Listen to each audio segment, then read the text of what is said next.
महाराष्ट्रात एक breaking news. Grace marks मिळालेल्यांची पुन्हा एकदा चाचणी होणार आहे।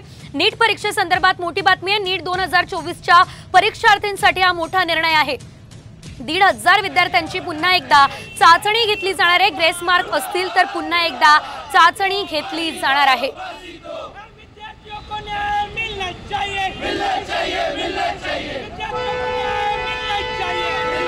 आपल्याबरोबर पुण्यातले हे 2 विद्यार्थी आहेत ज्यांनी यावेळेस नीट दिलेली आहे। हा जो निर्णय आलेला आहे त्यामुळे हे सगळे विद्यार्थी पूर्ण समाधानी नाही आहेत।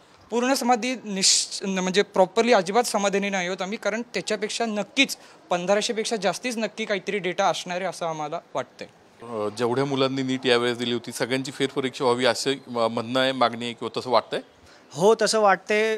पर ज्या मुलांची म्हणजे असे 600 अबव आलेत त्यांच्यासाठी अनफेअर मीन्स असेल म्हणजे थोडंसं, बट NTA साठी रिइव्हॅल्युएशन असं करायसाठी त्यांना असं विनंती आहे।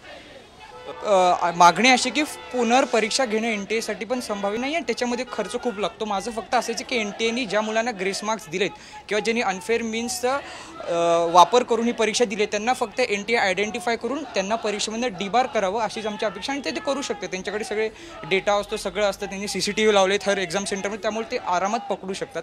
हीच आमची मागणी आहे। भारतातून जवळपास 24 लाख विद्यार्थी नीटची दरवर्षी परीक्षा देतात, तर महाराष्ट्रात ही संख्या 2.5 लाखांच्या आसपास असते।